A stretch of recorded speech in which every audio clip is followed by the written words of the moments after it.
জিন্দগিটা 60 বছর 65 বছরের, এর বেশি নয়। দেখতে দেখতে আমার মতন মানুষটা, ভাদু মাদ্রাসায় 7 বছর পড়লাম, না সাইকেল না মোটর সাইকেল, কোন বেটা জানে যে 71 সালে একটা মাসুম ছেলে, মুছ নেই দাড়ি নেই, ওখান থেকে হাঁটতে হাঁটতে কালিয়া হয়ে এই বাবুর বাগান হয়ে বালুয়াঘাটের মাথা হয়ে বিশনপুর, ফের শনিবারের দিন ভোরে এসে ক্লাস ধরো। 7 বছর করলাম, করতে করতে করতে করতে মুছ দাড়ি বেরিয়ে গেল দাওরা। ওখান থেকে বের হলাম, কিছুদিন পরে বিয়ে হয়ে গেল, 4টে ছেলের বাপ হয়ে গেলাম, চাকরি পেয়ে গেলাম 88 সালে। ফের 2020 সালে রিটায়ার, চাকরি করতে পাবা না। 31 বছর হয়ে গেল, 5 বছর রিটায়ার হওয়া হয়ে গেল। দেখতে দেখতে দাড়িটি সব সাদা হয়ে গেল। দেখতে দেখতে আর একদিন খবর হবে বিশনপুরের ওয়াজ করা মৌলবীটা নাই, এর নাম দুনিয়া। আর ইয়ার পাশে আপনি আর আমি বেহুশে পড়ে আছি। একটা ছেলেকে বলেন তো ইনসাফ করে, বাজিরে 999 টাকা দিয়ে 3 মাসের রিচার্জ করেছিস জিও মোবাইল, তোর মোবাইলটা দেখা তো কোরআন লোড আছে, দেখা না হে কার্বন আনলো। কোন একটা জুয়ান ছেলে দেখা না তোর মোবাইলে কি কোরআন লোড আছে? তো তুই ইয়ারফোন লাগিয়ে রেখেছিস, কানে খালি এমনি কাজ করতে গেলেও, ইট বইতে গেলেও, গাড়া দিতে গেলেও, লেবারি করতে গেলেও, সরষা তুলতে গেলেও কানে লিড লাগা আছে, মোবাইল পাছাতে গুঁজা আছে, সারাদিন চলছে ঝিমঝম ঝিমঝিম ঝিমঝিম ঝিমঝিম ঝিমঝিম ঝিমঝিম ঝিমঝিম। এলো স্যালাইন কার, ইবলিস শয়তানের। খারাপ হচ্ছে কি? তো তোমার ইমান, ইমান খারাপ হয়ে গেল, 60 বছর হয়ে যাবে। যেমনি 60 বছর হয়ে যাবে কবরে চলে যাবে। জিন্দগিকে নাপাক করে কবরে যদি যাও, কাঁদতে কাঁদতে চোখের পানি শুকিয়ে যাবে। তারপরে বের হবে কি? তো নবী বলছেন রক্ত। রক্ত যখন বের হয়ে হয়ে শুকিয়ে যাবে, তখন কি হবে? তো ফাঁকা চোখ, শুধু আওয়াজ হবে কিন্তু কিছুই বের হবে না। সহিহ হাদিস। একটা মেয়ে ছেলের নাম বলছি, তার নাম খাউলা বিনতে সালাবা। বেটি ছেলেটার নাম কি বললাম? খাউলা বিনতে সালাবা।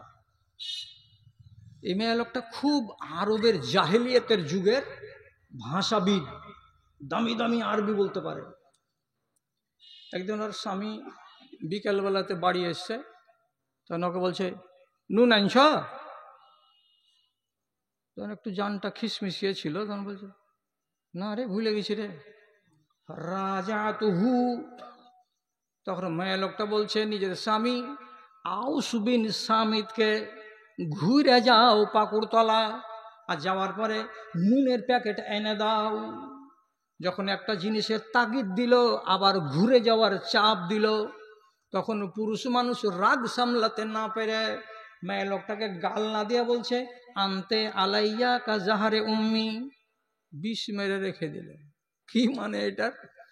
তুই এতদিন পর্যন্ত আমার বাড়িওয়ালি ছিলি, আজকে থেকে তুই আমার কাছে কেমন? তা আমার মায়ের পিঠখানা যেমন। কি বলে আরবিতে? জেহার। জেহার। তুই আমার কাছে কেমন? আমার মায়ের পিঠখানা যেমন।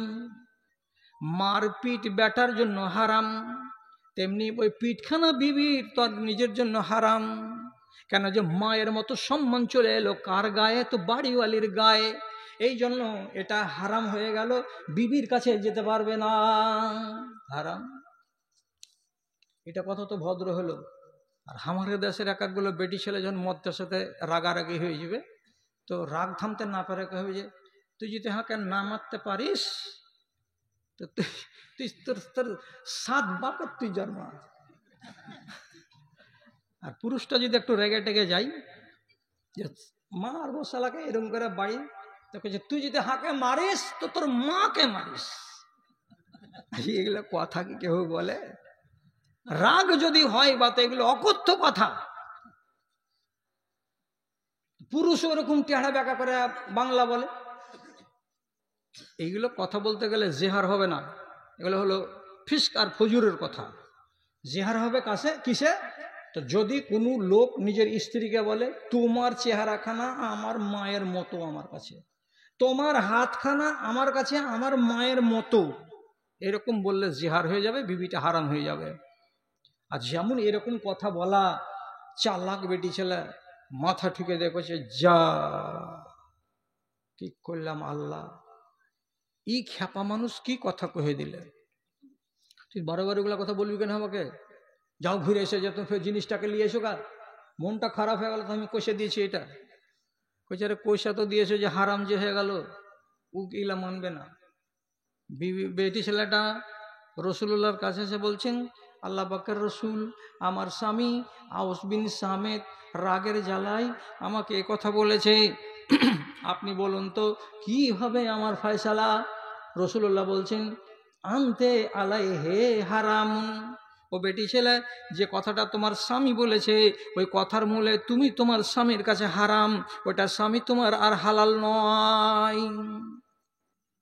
মেয়ে লোকটা কানসার কইছে, লিয়াউলাদুন সেগার, আল্লাহ রসুল আমার ছোট ছোট ছেলেপিলা আছে, আল্লাহ রসুল আমার ছোট ছোট ছেলেপিলা আছে, আপনি একটু দয়া করুন, আপনি একটু মেহেরবানি করুন, নাহলে আমার কিন্তু অনেক ক্ষয়ক্ষতি হয়ে যাবে। ফের রসুল বলছেন, তুমি ওর উপরে হারাম, কোনো রাস্তা নেই। ফের মেয়ে লোকটা কাঁদছে, আর একবার কাঁদে, তখন বলছে কি, আমার যে ছোট ছোট ছেলেগুলো আছে, লাউ তারাকতুহু হুম ইনদাহু লাজাউ ওয়া ইন আখাযতুহুম ইনদি লাজাউ। আমার ওই বাচ্চাগুলোকে যদি আমি মা হয়ে নিয়ে চলে আসি, তাহলে ছেলেগুলো না খেয়ে মরবে, আমার কাছে তো রুজি নাই। আর আমি যদি ছেলেগুলোকে আর বাপের কাছে রেখে দিয়ে চলে আসি, তো ছোট ছোট ছেলে বাপ মানুষ করতে পারবে না, ছেলেগুলো বরবাদ হয়ে যাবে। ওর কাছে যদি রাখি তো ছেলে বরবাদ হবে, আর আমি যদি আনি তো না খেয়ে মরবে। আপনি আমার বাচ্চাগুলোর উপরে দয়া করেন। রাসূলুল্লাহ বলছেন হারাম, কোনো উপায় নাই। দুবার তিনবার চারবার যখন বলা হয়ে গেল, বেচারি বেটি ছেলে চোখের পানি ঝরিয়ে ঝরিয়ে কান্না করে করে শেষের বেলায় তখন চোখ মুছতে মুছতে মুছতে মুছতে বাড়ি আসছে, আচ্ছা তখন বলছে অন্য কোর্টে যাব, অন্য কোর্টে যাব। রাসূলুল্লাহর কোর্টে ফয়সালা পাওয়া গেল না। এবার রাতের বেলায় আল্লাহ রাব্বুল আলামিনের সামনে তখনকার দিন কি দোয়া করেছে, কি বলেছে, কতটুকু ইবাদত করেছে না করেছে, খালি চোখের পানি ঝরঝর ঝরঝর করে নামাইছে। আর আল্লাহ তাআলাকে বলছে, আল্লাহুম্মা আনজিল আলা লিসানি নবিয়্যিকা ফারজি। এ আল্লাহ রাব্বুল আলামিন, তোমার নবীর মুখ দিয়ে আমার সমস্যার সমাধানটা 7 আসমান থেকে নাজিল করে দাও। যদি তুমি আমার উপরে দয়া না করো মাবুদ পরওয়ারদিগার, তাহলে আমার ছেলেটি বরবাদ হয়ে যাবে, আর আমার স্বামীরও বয়স হয়েছে, আমি যদি না থাকি তো স্বামীও বরবাদ হয়ে যাবে, আর আমার যদি স্বামী ছাড়া হয়ে যায় তা আমিও বরবাদ হয়ে যাব। চারটা নাফস এখানে বরবাদ হবে। আয় আল্লাহ রহমানুর রহিম, আরশের মালিক, তুমি আমার উপরে একটু দয়া করো। আয় আল্লাহ, কোনো একটা উপায় দাও, যে উপায়টা তোমার নবীর মুখ দিয়ে আসবে, আমি তো তোমার কাছ থেকে সরাসরি শুনতে পাবো না। এই জন্য আমি দোয়া করে বলছি, পরওয়ারদিগার তোমার নবীর মাথায় পৌঁছিয়ে দাও, আর তোমার নবীর মুখ থেকে শুনতে পাবো, তো আমার সমস্যার সমাধান হয়ে যাবে। আল্লাহ তুমি ফয়সালা করে দাও। কতটুকু যে পা ধরলো আল্লাহ তাআলা, কতটুকু যে আজিজি ইনকিসারি করলো, আর কতখানি যে চোখের পানি ঝরালো। রাত্রে বেলাতে আল্লাহ রাব্বুল আলামিন আসমান থেকে আয়াত নাজিল করলেন। পারাটা কয় নম্বর পারা জি? কাদ সামি আল্লাহু কাওলাল্লাতি তুজাদিলু ফি যাওজিহা তাশতাকি ইলাল্লাহ। চারখানা আয়াত আল্লাহ তাআলা একসঙ্গে নাজিল করে দিলেন। সূরাটার নাম সূরা মুজাদালা।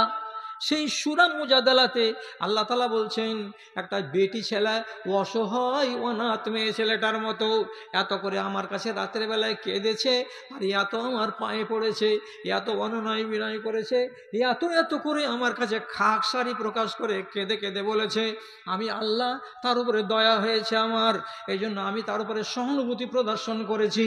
হে আমার নবী, বেটি ছেলেটাকে ডাকো, আর ডাকার পরে যেটা ফয়সালা দিলাম সে ফয়সালাটাকে শোনাও, যাতে ওর সংসারটা ধ্বংস না হয়ে যায়। রাসূল ডাকলেন, দিদিমণি কি কহেছিল আল্লাহকে? কেমন করে কহেছিল? কিভাবে ডেকেছিল আল্লাহকে? কেমন করে ওর দরবারে পড়ে তুমি এত আকুলি বিকুলি কি করেছো? কেন আল্লাহ রাসূল, কেন, কি হয়েছে? বলছে তুমি হাইকোর্টকে বাদ দিয়ে সুপ্রিম কোর্টে গেছো, হাইকোর্টের হাকিম আমি তোমার ফয়সালা করে দিতে পারিনি, সুপ্রিম কোর্ট থেকে অর্ডার চলে এসেছে তোমার। খুশি মনে তাকাচ্ছে নবীজির দিকে আর বলছে, কি হয়েছে নবীজি, কি হয়েছে বলুন।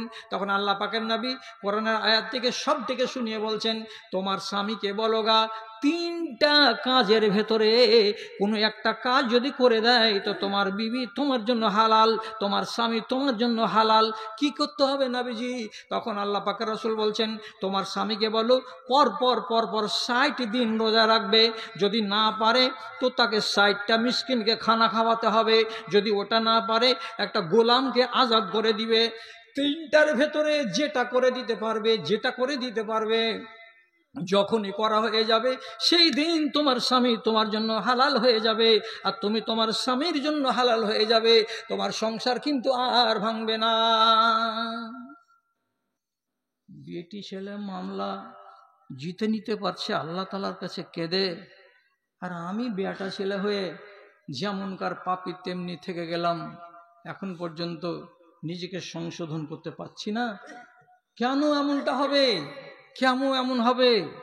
রাসূলুল্লাহ আফসোস করে একটা হাদিস বলেছেন, তো তাতে বলছেন কি, মাসালো আনা বা মাসালুন নাসে, রাসূল নিজের দিকে ইশারা করে বলছেন, আমি এবং এই মানুষগুলো কেমন, এ মানুষগুলো এবং আমি কেমন কেমন কেমন রাসূলুল্লাহ বলছেন, কামাসালে রাজুলিন ইস্তাওকাদা নারান, যেমন কি একটা মানুষ এক জায়গাতে পাটকাঠিগুলোকে দিয়ে, খড়কুটাকে দিয়ে, পুরানা ডালপালাকে দিয়ে একটা আগুন জ্বালালো, দাউ দাউ দাউ দাউ করে আগুন জ্বলছে, আর ওই আগুনে তখন কি হলো, পোকা মাকড় ফড়িং উছড়ঙ্গা ছোট ছোট পতঙ্গগুলো উড়ে পড়তে লাগলো।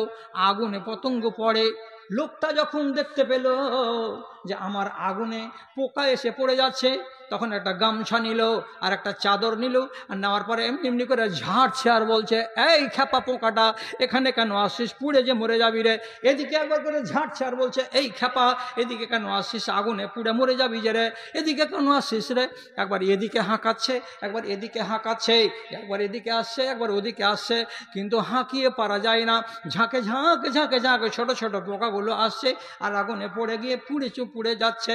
ঠিক সেই রকম মানুষগুলো, এদেরকে আমি জাহান্নামের ভয় দেখাচ্ছি, এদেরকে আমি জান্নাতের লোভ দিচ্ছি, এদেরকে আমি কবরের কথা বলছি, এদেরকে আমি মুনকার নাকিরের হিসাবের কথা বলছি, এদেরকে আমি জান কবজ করার কষ্টের কথা বলছি, এদেরকে আমি হাসরের মাঠে 1000 বছর নয় 50,000 বছর ধরে সূর্যের তাপে দাঁড়িয়ে থাকার ভয় দেখাচ্ছি। কিন্তু মানুষেরা কিছুই শুনে না, কিছুই মানে না, সবাই ইয়াক্তাহিমুন আলাইহা, জাহান্নামের দিকেই দৌড়ে চলে যাচ্ছে, জাহান্নামের দিকেই দৌড়ে চলে যাচ্ছে। এরা নিজেকে সাবধানী বানায় না। দেখো, 52টা জুমার খুতবা কারওয়ানা কাঞ্চননগরে হয় না, এখানে 51টা হয়, 52টা প্রত্যেকটা জুমাতে। এক জুমাতে ওয়াজ হলো কি জান্নাত জাহান্নাম, পরকার জুমাতে ওয়াজ হলো কি সুদ, তারপরকার জুমাতে হলো কি মদ, তারপরকার জুমাতে হলো কি বাবা মায়ের সেবা, তারপরকার জুমাতে হলো হায়া শরমের ব্যাপারে, তারপরের জুমাতে হলো বিয়ে শাদির ব্যাপারে, তারপরকার জুমাতে হলো হালাল রুজি খাওয়ার ব্যাপারে। তো 52টা জুমার খুতবাতে 52 রকমের ওয়াজ আপনাকে শোনানো হলো। এতগুলো ওয়াজ শোনানোর পরেও মোড়ের দোকানে যে প্রথমে আল্লাহর বান্দা যে কয়েছে, একটা মধু দিস তো ভাই, মধু দিল, মধুর সাথে আর একটা ছোট্ট প্যাকেট দিল, দুটাকে খুলে ছোটটাকে বড়টার ভিতরে ভরে এমনি করে ঝুঁকিয়া হলারে ভরে দিল, চিবাতে চললো, হে মুখখান তৈয়ার রাখ, আমার বাপের নাম হোসেন সালাফি কবরে চলে গেছে, আর আমার ওস্তাদ মৌলানা আব্দুল সত্তার রহমানি কবরে চলে গেছেন, এবং আমার স্টাফ মৌলানা মুসলিম রহমানি কবরে চলে গেছেন। আমার কবরে যাওয়ার টাইম হয়ে গেল, স্মরণ করবি একদিন, এ মুখখানকে তৈয়ার রাখ। কিসে তৈয়ার রাখবো? রাসূলুল্লাহ বলছেন, কেউ যদি বলে, মুজাম্মেল মৌলভী আমার জন্য আল্লাহ তাআলা কি করে রেখেছেন, হাদিস বলছি, লাউ আরাদা আহাদুকুম আন ইয়ালামা মা লাহু ইনদাল্লাহে, কেউ যদি বলে আমার জন্য আল্লাহ রাব্বুল আলামিন কি তৈরি করে রেখেছেন, তো নবীজি বলছেন তুমি আগে তোমার দিকে তাকাও, তুমি আল্লাহর জন্য কি কি করে রেখেছো। উচিত কথা না অনুচিত কথা? তুমি নিজে কি করেছো আল্লাহর জন্য, দেখবে দেখে আল্লাহ ওই রকম বানাবে। তুমি যা করবে আল্লাহ তা করে দেবেন। তুমি যদি নামাজ পড়ে কপালে ঘরটা ফেলতে পারো, কিয়ামতের দিন তুমি হাজির হবে, হাজির হওয়া মাত্র তোমার ডাকবে, আর ডাকার পরে বলবে কে আমজাদ আলী, কাঞ্চননগরে বাড়ি না?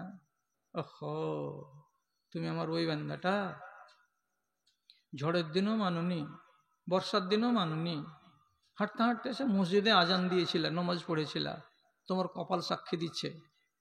আল্লাহ তাআলা খুশি হয়ে বলবেন তোমার জন্য তো ইন্তজার করছে আল্লাহর ফেরেশতারা তোমাকে সালাম দিয়ে জান্নাতে নিয়ে যাবে বলে, যাও। ইকবাল কবি বলছেন কি, खुदी को कर बुलंद इतना कि हर तकदीर से पहले खुदा बंदा से खुद पूछे बता रे तेरी रजा क्या है। এমন আমল করে মরো কিয়ামতের দিন তোমার মুখ দিয়ে যেন বলতে না হয় আল্লাহ আমাকে 3 তলা জান্নাত দাও, আল্লাহ আমাকে 10 তলা জান্নাত দাও, আল্লাহ আমাকে সবুজ রঙের জান্নাতটা দাও, আল্লাহ তুমি আমাকে বেগনি রঙের জান্নাতটা দাও।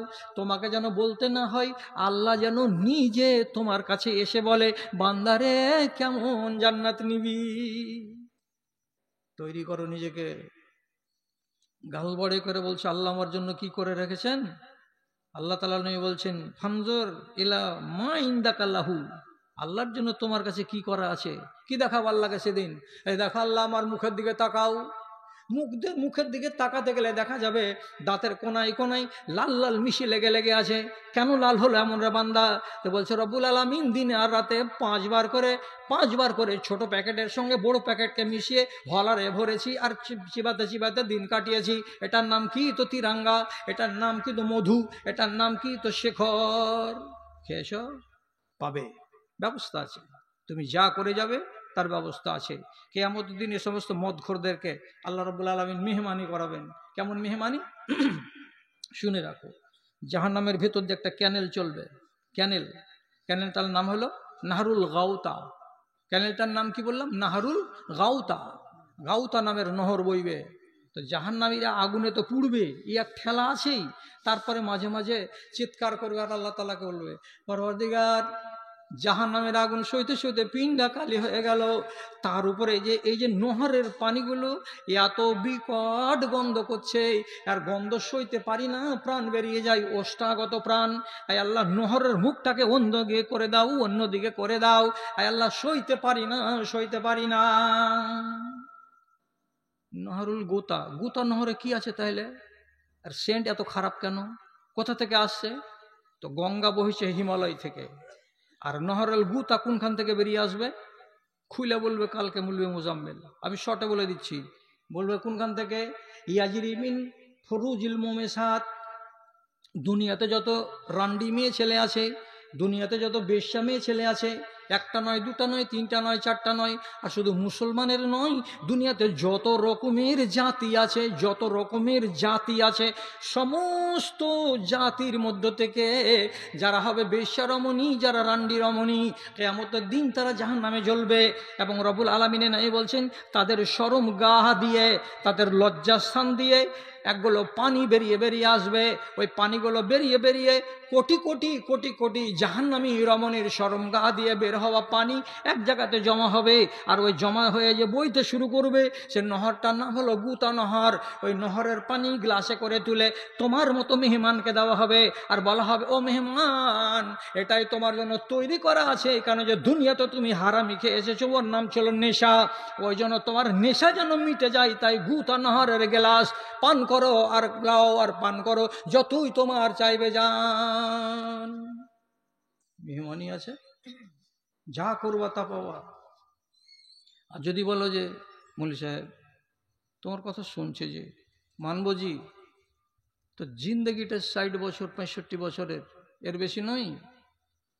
দেখতে দেখতে আমার মতন মানুষটা ভাদু মাদ্রাসায় 7 বছর পড়লাম, না সাইকেল না মোটর সাইকেল, কোন বেটা জানে যে 71 সালে একটা মাসুম ছেলে, মুছ নেই, দাড়ি নেই, ওখান থেকে হাঁটতে হাঁটতে কালিয়া হয়ে এই বাবুর বাগান হয়ে বাল্যঘাটের মাথা হয়ে বিশনপুর, ফের শনিবারের দিন ভোরে এসে ক্লাস ধরো।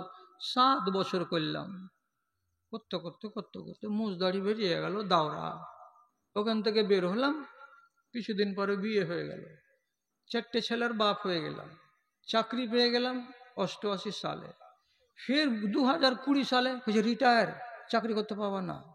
31 বছর হয়ে গেল, 5 বছর রিটায়ার হওয়া হয়ে গেল। দেখতে দেখতে দাড়িটি সব সাদা হয়ে গেল। দেখতে দেখতে আর একদিন খবর হবে বিশনপুরের ওয়াজ করা মৌলবীটা নাই, এর নাম দুনিয়া। আর এর পাশে আপনি আর আমি বেহুশে পড়ে আছি। একটা ছেলেকে বলেন তো ইনসাফ করে, বাজিরে 999 টাকা দিয়ে 3 মাসের রিচার্জ করেছিস জিও মোবাইল, তোর মোবাইলটা দেখা তো কোরআন লোড আছে? দেখা না, হে কার্বন আনলো কোন একটা জুয়ান ছেলে, দেখা না তোর মোবাইলে কি কোরআন লোড আছে? তো তুই ইয়ারফোন লাগিয়ে রেখেছিস, কানে খালি এমনি কাজ করতে গেলেও, ইট বইতে গেলেও, গাড়া দিতে গেলেও, লেবারি করতে গেলেও, সরষা তুলতে গেলেও কানে লিড লাগা আছে, মোবাইল পাছাতে গুঁজা আছে, সারাদিন চলছে ঝিমঝম ঝিমঝিম ঝিমঝিম ঝিমঝিম ঝিমঝিম ঝিমঝিম ঝিমঝিম। এলো স্যালাইন কার, ইবলিস শয়তানের। খারাপ হচ্ছে কি? তো তোমার ইমান, ইমান খারাপ হয়ে গেল। 60 বছর হয়ে যাবে, যেমনি 60 বছর হয়ে যাবে কবরে চলে যাবে। জিন্দগিকে নাপাক করে কবরে যদি যাও, কাঁদতে কাঁদতে চোখের পানি শুকিয়ে যাবে, তারপরে বের হবে কি? তো নবী বলছেন রক্ত। রক্ত যখন বের হয়ে হয়ে শুকিয়ে যাবে, তখন কি হবে? তো ফাঁকা চোখ, শুধু আওয়াজ হবে কিন্তু কিছুই বের হবে না। সহিহ হাদিস। কাঁদছে তো চোখে পানি জুটে না। আর এতগুলো ওয়াজ করে মানুষকে সোজা পথে আনতে পারা যাচ্ছে না। কণ্ঠই আমার ক্ষীণ হয়ে এলো, কণ্ঠই আমার ক্ষীণ হয়ে এলো, অবশ হইল পা। কণ্ঠই আমার ক্ষীণ হয়ে এলো, অবশ হইল পা। শত হাঁক দিলেও অচেতন জাতি, কেউ চেতন হইল না রে, কেউ চেতন হইল না। ধর্মের গলে চলিতেছে ছুরি, মুমিন কাঁদিছে দুঃখে। কোরআন হাদিস কাফনে মুড়িয়া কমিন হাসিছে সুখে রে, কমিন হাসিছে সুখে। দানবের রূপ ধরেছে মানব, দানবের রূপ ধরেছে মানব, কোনো লজ্জা হইল না। শত হাঁক দিলেও অচেতন জাতি, কেউ চেতন হইল না রে, কেউ চেতন হইল না। শরম করো, মনে মনে শরম করো। 4টে ছেলের বাপ, কি হায়াতে হারামি কাজগুলো করছি। আর কয়দিন বেটির বিয়ে দিবে সেদিন বলবে হাজি কারকে হবো বিহাইটা এমন কেন জি, দেখে ডোম ডোম লাগছে। নামাজ পড়ে না, রোজা করে না, চেহারা মুসলমানি চেহারা নয়। কতদিন চলবে এরকম সাড়ামিগুলো? দেখতে দেখতেই তো বৃদ্ধকাল চলে আসবে। ওয়াজ লম্বা শুনিয়েন না, থামতে পারবেন না। একটা ওয়াজ করে শুধু নিজেকে লজ্জিত করবেন, নিজেকে লজ্জিত করবেন। তার জন্য একদিন রাসূল করিম সাল্লাল্লাহু আলাইহি সাল্লাম তার 9টা বিবিকে সামনে করে, কয়টা বিবি? 9টা বিবি, সবটিকে সামনে করে বলছে, ইয়া লাইতা শেরি আইয়াতু কুন্না সাহেবাতুল জামালিল আদবাবে। জানার বড় ইচ্ছে করছে রে, তুমি বিবি, তুমি বিবি, তুমি বিবি, তুমি বিবি, কিন্তু আমার মরে যাওয়ার পরে কোনটা বিবি তোমাদের মধ্যে থেকে আমার বেরিয়ে যাবে একদিন এমন একটা উঁটে চড়ে, যে উঁটের মুখের আগের অংশটুকু কালো কালো লুম থাকবে, কালো কালো লুমওয়ালা উঁটে চড়ে তুমি বেরিয়ে যাবে এমন জায়গায়, এমন রাস্তায়, যে তোমার রাস্তাতে একটা জায়গা আসবে, জায়গাটার নাম হলো কি? হুবের এলাকা। ইরাকের বর্ডারে আছে জায়গাটার নাম হব কিংবা হুব। কি হবে ওখানে? তাম্বাহু আলাইকে কেলাবাল হুবে। ওইখান দিয়ে যখন তুমি উঠে ছুড়ে যাবে, তখন তোমাকে দেখে ওইখানকার যতগুলো কুকুর আছে সবাই দেখা মাত্রই ঘেউ ঘেউ ঘেউ ঘেউ ঘেউ ঘেউ করে আওয়াজ করবে। এর মানে কি? তুমি ভালো রাস্তাতে বের হওনি, তুমি মন্দ রাস্তাতে বেরিয়েছ। ওই বিবিটা যে বের হবে, তো কে বিবিটা আমি যে বুঝতে পারি না। কতটি বিবি ছিল? একটা হাফসা, একটা উম্মে সালমা, একটা জাইনাব, একটা আয়েশা, একটা জুয়াইরিয়া, আরো কতটি কতটি বিবি। বুড়াতিকালের নামগুলো সবটি থাকে না, সবটিকে রাসূলুল্লাহ বলছেন কে যে তোমরা, কে যে তোমরা। জানতে ইচ্ছে করছে কিন্তু জানতে পারলাম না। দিয়ে রাসূলুল্লাহ কি বলছেন, ইয়ামিনুহা কাতলা ওয়া ইয়াসারুহা কাতলা, ওর ডান দিকে শত শত লোক মরে পড়ে থাকবে, ওর বাম দিকে শত শত লোক মরে পড়ে থাকবে, ও কিন্তু মরবে না, সহি সালামতে বাড়ি ফিরে চলে আসবে। কোনটা বিবি আমার তা জানতে পারলাম না। 10 হিজরি সনে রাসূলুল্লাহ বিদায় হয়ে গেলেন দুনিয়া ছেড়ে। 2 বছর খলিফা থাকলেন উমর, 10-12 বছর থাকলেন, 2 বছর থাকলেন আবু বকর, তারপরে 10-11 বছর থাকলেন হযরতে উমর, তারপরে থাকলেন হযরত উসমান, তিনিও 10 বছরের কাছাকাছি। 35 হিজরি পার করে শুরু হয়ে গেল ঝগড়া। কি ঝগড়া? হযরত আলীকে খলিফা বানানো হলো মক্কা মদিনার মেজরিটিতে এবং ইরাক, কুফা, বাসরা এই সমস্ত লোকের মেজরিটিতে। ওদিকে সিরিয়ার লোকের মেজরিটিতে হযরতে মুয়াবিয়া বললেন, আমি খলিফা। ইসলামী রাষ্ট্রে একই টাইমে 2টা প্রধানমন্ত্রী, বুঝছেন? হযরতে মুয়াবিয়া বলছেন, তুমি আমার হাতে বয়াত করো। হযরত আলী বলছেন, তুমি আমার হাতে বয়াত করো। ই একে মানে না, ও একে মানে না। দুদিক থেকে মিলিটারি গড়গড় করছে। একজনই থাকবে রাজা, 2জন রাজা থাকবে না। একজনই হবে রাষ্ট্রের মালিক, 2জন হবে না। আম্মা আয়েশা গেছিলেন মক্কা উমরা করতে। কি নাম বললাম? আয়েশা। রাসূলুল্লাহর সবচাইতে চাহিতি বিবি এই আয়েশা। উমরা করতে গেছিলেন, উমরা করা শেষ হলো, বাড়ি আসবেন মদিনা।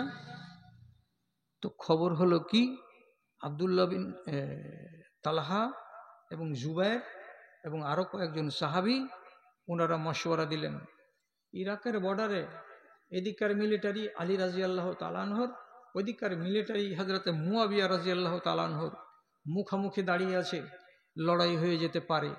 আপনি এখান দিয়ে চলেন, তারপরে ওখানে গিয়ে আপনি বুঝাবেন যদি লড়াইটাকে আটকে দেওয়া যায়। মা আয়েশা করলেন কি, এদের কথা শুনে উটকে সোজা পথে হাঁকিয়ে মদিনা না এসে ওই সরজুল ব্রিজ দিয়া, বলদিয়া পুকুর দিয়া, চণ্ডীপুর দিয়া এই চলে গেলেন কয়লা পাথরের কাছে আছে কি ইরাকের বর্ডার। ওখানে যাচ্ছেন, রাস্তাতে যখন ইরাকের বর্ডার এলাকা দিয়ে চলে যাচ্ছেন, রাত, উট চলছে, মা এমনি করে করে ঝিমাচ্ছেন উটের গায়ে। হঠাৎ রাতের বেলায় কুকুরের আওয়াজ, হেই হেই, এদিকে হই হই, কুকুরের খালি আওয়াজ, ঘেউ ঘেউ ঘেউ। আম্মা আয়েশা চেতন হয়ে যায়, বলছেন, ও উটের রাখাল, এই জায়গাটার নাম কি? এটা কি হোয়াব? হ্যাঁ মা, এটা হোয়াব। সাথে সাথে দিমাগ যেমন চক্কর খেয়ে যায়, উল্টা মনে চক্কর খেয়ে গেল। আম্মা আয়েশা সাথে সাথে বলছেন, ঘোরাও উট, উট ঘোরাও। যাব না। কেন যাবেন না? বলছে, আজকে 35 বছর আগেকার কথা মনে চলে এলো রে। আমার স্বামী একদিন বলেছিলেন, 9 জন বিবির ভেতরে কে তোমরা এমন কাজে বের হবে যে তোমাকে দেখে হোব নামক জায়গার কুকুরগুলো ঘেউ ঘেউ করবে। তার মানে তুমি সোজা পথে হাঁটুনি, গলত পথে হেঁটেছো। এত কথা যখন মনে চলে এলো, আর আগে বাড়বো না, উটটাকে ঘুরাও। রাতের বেলায় হযরতে তালহা আর জুবায়ের এসে বলছেন, আম্মা আপনাকে লড়াই করতে নিয়ে যায়নি, আপনি খালি 2 দলের মিলিটারির মাঝখানে খাড়ো হয়ে একটু বুঝাবেন, তোমরা মারামারি করিও না গো, তোমরা মুসলমান। আর আপনার যদি চেহারাটা খালি লোকেরা দেখতে পায় যেটা কে রাসূলুল্লাহর সব থেকে প্রিয়া বিবি হযরতে আয়েশা, তা আপনার একটা মুখের কথাতে বিশাল বড় যুদ্ধ থেমে যেতে পারে। এই জন্য আপনাকে ময়দানে যেতে বলছি, চলেন, ঘুরে যেন না। বেচারারা মশওয়ারা দিচ্ছে। আম্মা আয়েশা বলছে, এটাও তো কথা ঠিকই বলছো, দেখি যাই, চল। উঠ চলতে চলতে চলতে চলতে যেখানে মিলিটারিদের মুখোমুখি দাঁড়িয়ে থাকা, সে জায়গাতে এসে হাজির। আম্মা আয়েশাকে দেখে, আর কি ওই যুগ আছে? রাসূলুল্লাহর মরে যাওয়া 35 বছর হয়ে যাচ্ছে, 37 বছর হয়ে গেল, ইমান আস্তে আস্তে নিচু দিকে যাচ্ছে, একবারে সহি কথা। এতগুলো সাহাবী আছে, তার ভিতরেও কেউ ন্যায্যকে মানতে চায় না, অন্যায্যর পিছনে হেঁটে চলে যাচ্ছেন। আমরা মুখে কিছু বলতে পাবো না, কেন যে ওনারা সাহাবী। বুঝিয়ে হলো না, লড়ালড়ি হয়ে গেল, মরে গেল 2000-2500 মানুষ। রসুলের কথা ঠিক হলো, ইয়ামিনুহা কাতলা ওয়া ইয়াসারুহা কাতলা, বাম দিকে এক ঝাঁক মানুষ মার্ডার হবে, ডান দিকে এক ঝাঁক মানুষ মার্ডার হবে, কিন্তু বিবিতে আমার মার্ডার হবে না, সহি সালামত বাড়ি আসবে। যুদ্ধ অমীমাংসিত থেকে গেল, দুই দলের মিলিটারি এদিক ওদিক হয়ে গেল। তারপরে মা আয়েশা বাড়ি চলে এলেন। বাড়ি চলে এসেছেন কয়দিন পরে, আম্মার ইবনে ইয়াসির রাদিয়াল্লাহু তাআলা আনহু মা আয়েশাকে সামনাসামনি বসিয়ে দেওয়ার পরে বলছেন, আম্মা, কোরআন মাজিদে আল্লাহ রাব্বুল আলামিন আপনাদের সাথে যেটা ওয়াদা নিয়েছেন, আপনি কি আল্লাহর ওয়াদাকে রক্ষা করেছেন বলেন তো? কি রে বাবা, কি আমি আল্লাহর ওয়াদা রক্ষা করিনি? তখন হযরতে আম্মার বলছেন, আল্লাহ তাআলা বলেছেন, ওয়াকারনা ফি বুয়ুতিকুন্না ওয়ালা তাবাররাজনা তাবাররুজাল জাহিলিয়াতিল উলা, তোমাদেরকে তোমাদের বাড়ির ভিতরে থাকতে বলেছে, ফি বুয়ুতিকুন্না, তোমাদের বাড়িতে থাকতে বলা হয়েছে। আপনি বাড়ি থেকে বেরিয়ে চলে গেলেন ইরাকের মাঠে, যুদ্ধের ময়দানে, আপনি কি এটা ঠিক কাজ করেছেন বলেন তো? এত কথা বলা মহিলা আম্মা আয়েশা নিশ্চুপ হয়ে আম্মার বিন ইয়াসিরের কথাগুলোকে শুনছেন। আর শোনার পরে শেষের বেলা বলছেন, ওয়াল্লাহি ইন্নাকা লাকাওয়ালুন হাক্কা, তুমি যা বলছো আম্মার, অক্ষরে অক্ষরে সত্য কথা বলছো। আমি নিজেকে লজ্জিত মনে করছি, আমাকে নিজেকে শরম লাগছে। যখনই আমি মনে পড়ছে আমার এই কথা, তখন আমার চোখ বয়ে পানি নেমে আসছে। হে আল্লাহ, আমি এ কাজে কেন গেলাম? হে আল্লাহ, আমি যদি না হাঁটতাম তাহলে এইগুলো জিনিস আমার সামনে ঘটতো না। বলে কত লজ্জিত হলেন মা আয়েশা একটা ভুল করার কারণে, যে মরবার টাইম যখন হচ্ছে তখন তিনি বলে যাচ্ছেন, লোকেরা, আমার মনে বাসনা ছিল আমার স্বামী যে ঘরে দফন হয়ে আছে, আমার বাপ ওই ঘরেই দফন হয়ে আছে, আমার বাপের একটু দূরে উমর রাদিয়াল্লাহু তাআলা আনহু দাফন হয়ে আছে, ওইখানে যদি আরেকটা কবর করা যায় তো কবর হয়ে যাবে। আমি মনে মনে স্থির করে রেখেছিলাম যে ওই ঘরের ভেতরে যেন আমার কবরটা হয়, কিয়ামতের দিন আমি আমার স্বামী আমার বাপের সাথে হাসরের ময়দানে হাজির হব, এটা মনে মনে করেছিলাম। কিন্তু আমি আয়েশা নিজে বলছি, ওরে মানুষেরা, আমার মারা যাওয়ার পর আমাকে আমার স্বামীর সাথে কবর দিও না ওই ঘরের ভেতরে, আমাকে বাকি কবরস্থানে নবীর অন্যান্য বাড়িওয়ালিদের সাথেই কবর দিও। কেন যে আমি এমন ঘটনা করে দিয়েছি, আমি আমার স্বামীর সামনে মুখ দেখাতে পারবো না।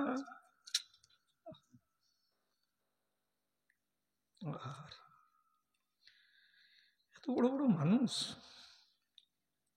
একটা ভুল হয়ে গেল। ভুলটার জন্য কত খাকসারি করলেন।